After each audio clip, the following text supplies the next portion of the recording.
யமதர்மன் செஞ்ச இந்த ஒரு சம்பவம் சொர்க்கம் மற்றும் நரகத்தையே தலைகீழா மாத்திடுச்சு. அப்படி யமன் என்ன செஞ்சாருன்னு உங்களுக்கு தெரியுமா? யமதர்மன் ஒரு முறை பிச்சைக்காரனை போல் தன்னை மாற்றிக்கொண்டு வீடு வீடாக சென்று யாசகம் கேட்டு வந்தார். அப்போது அவர் சுதா என்ற பெண்ணிடம் பிச்சை கேட்டார்.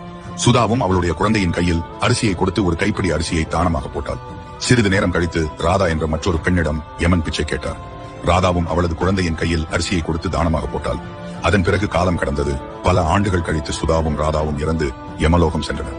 இவர்கள் இருவரையும் பார்த்த யமதர்மன் சுதாவை சொர்க்கத்திற்கும் ராதாவை நரகத்திற்கும் அனுப்புமாறு கூறினார். இதை கேட்டவுடன் மிகவும் கோபம் அடைந்த ராதா அவளும் நானும் ஒரே சேலை தானே செய்தோம், இருவருமே தானம் கொடுத்தோம், ஆனால் எனக்கு மட்டும் ஏன் நரகம் என யமனிடம் ஆவேசமாக கேட்டாள். அதற்கு யமன் சிறு புன்னகையுடன் கூறினார். சுதா அவள் குழந்தையின் கையால் அரிசியை போட்டால் குழந்தைக்கு அதன் புண்ணியம் வந்து சேரும் என்ற எண்ணத்தில் அவ்வாறு செய்தாள். ஆனால் நீ குழந்தையின் கை மிகவும் சிறியதாக இருக்கும், அவள் கையில் போட்டால் மிகவும் சிறிய அளவு அரிசியே செலவாகும் என்ற எண்ணத்தில் தானம் செய்தாய். நீங்கள் இருவரும்